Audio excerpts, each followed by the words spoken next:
I'm Brian Noble, CEO of Family Policy Institute of Washington. And I'm Brad Payne, president of FPIW Action.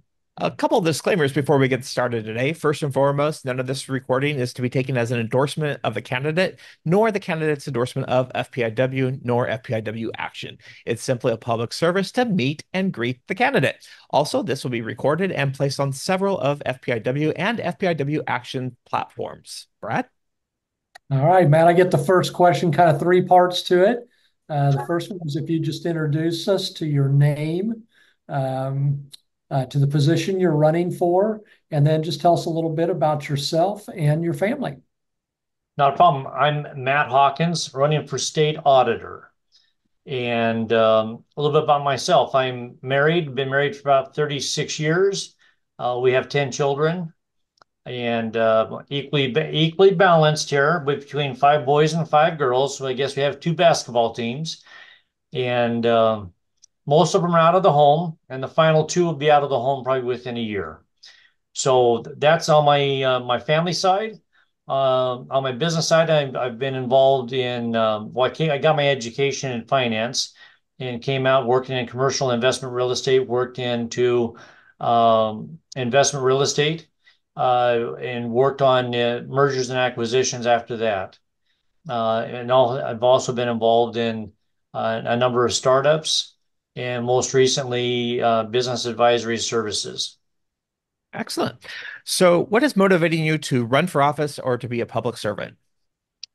My eyes got opened up probably in the last 10 years. I've seen how the educational system, I think, has been failing our children, or call it that it's been failing the families.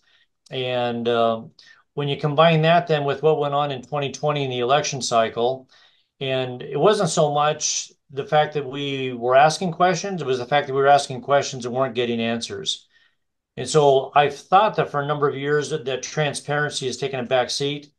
And my involvement with doing mergers and acquisitions, I've recognized that transparency is everything if you're trying to build value for the benefit of your customers. So with that, when we started asking questions, and then we started getting pushed off, and we were being denied, and then I saw fractures within the party, and recognized that people didn't even like us asking the questions. And I thought, just a second, as a father, as a business owner, as a community member. I felt that if we're ever going to get to the truth of what's going on, transparency's got to be everything. Um, so I mean, I look at what's going on recently with the recent assassination attempt, and I see the kind of questioning going on, and it just doesn't make any sense that we're going to get bogged down in this long gyration of communication, and no answers are going to arise. Historically, we've been able to find that there have been times in our past where um, transparency and accountability to step to the forefront real quick. And I mean, I just don't understand why our current electeds take so long to be able to make decisions. Excellent. Brad?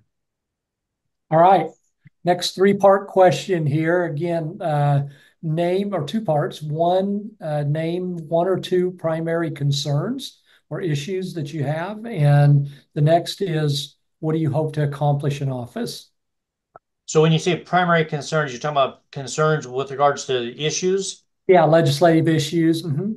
Okay, Right. so recognize that as a state auditor, I don't create any legislation, and I don't have any policing powers. So Okay. all I can really do is dig in and find out what's going on.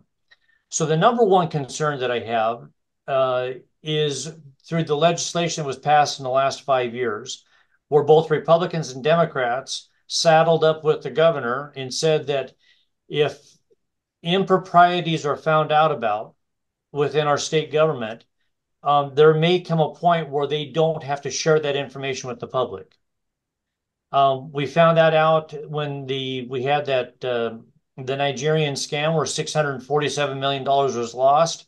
But what was more important about that report is that it wasn't just $647 million.